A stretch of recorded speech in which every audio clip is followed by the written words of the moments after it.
दुनिया में बहुत सारे लोग मोटापे के बारे में चिंतित या इससे परेशान रहते हैं।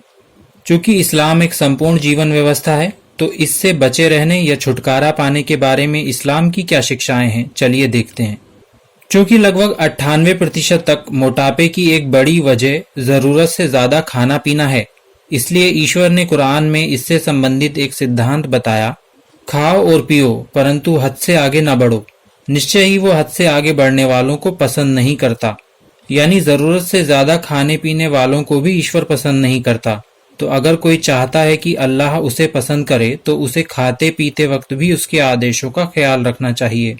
ईश्वर के अंतिम दूत मोहम्मद सल्लल्लाहु अलैहि वसल्लम ने खाना खाने की असंतुलित आदत के बारे में बताया, इंसान किसी भी बर्तन को इतनी बुरी तरह नहीं भरता जितनी बुरी तरह वो अपने पेट को भरता है। हालांकि उसकी पीठ को सीधा रखने के लिए तो सिर्फ कुछ निवाले ही काफी हैं। कम से कम खाने के बारे में बताकर भोजन की अधिकतम संतुलित मात्रा के बारे में बताते हुए आगे कहा, लेकिन यदि वो इतना कम नहीं खा सकता तो वो अपने पेट के 1/3 तक खाना खा ले, बाकी 1/3 पानी के लिए और 1/3 हवा के लिए खाली छोड़ दे। संतुलित खाने के बारे में इन बातों के बाद अब आइए देखते हैं क्या कुछ कहा गया है खाने की चीजों के कुछ महत्वपूर्ण प्रकारों के बारे में। वजन घटाने में फलों की भूमिका बहुत महत्वपूर्ण है। कुरान में कई प्रकार के फलों का वर्णन किया गया है। कहा गया, खजूरों और अंगूरों के फलों से तुम संतुलित भोजन प्राप्त करते हो। खाने पीने के बाद अब बात करते हैं कसरत की। संसार का सबसे बेहतरीन व्यायाम है टहलना। गलती से लोग आराम से चलने को काफी समझते हैं, लेकिन चलना किसे कहते हैं, इस बारे में भी पैगंबर मोहम्मद साहब सबके लिए आदर्श हैं। आपके बारे में मशहूर है कि आप तेज चला करते थे। घर के काम करना मर्दों के लिए खासकर और मालदार औरतों के लिए आमतौर पर मुश्किल होता है और इसको व्यायाम नहीं समझा जाता।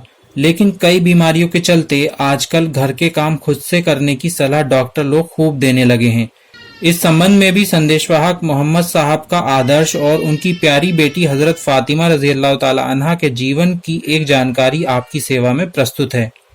पैगंबर साहब के बारे में एक महत्वपूर्ण बात जिसका वर्णन भी बेहद कम होता है, यह है कि वे जरूरत पड़ने पर अपने खुद के काम, अपने घर के काम और यहाँ तक कि रसोई के काम भी खुद कर लिया करते थे और हाथ भी बटा दिया करते थे।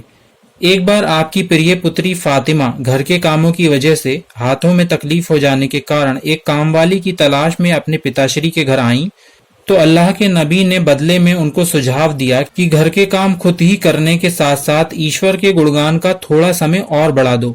बातें और भी हैं इस्लाम के द्वारा प्रस्तुत की गई जीवन शैली के बारे में, लेकिन इस संबंध में अभी के लिए फिलहाल इतना ही। जल्द मिलते हैं किसी और समस्या के संबंध में इस्लाम धर्म के मार्गदर्शन के साथ। अभी दें अनुमति। धन्यवाद।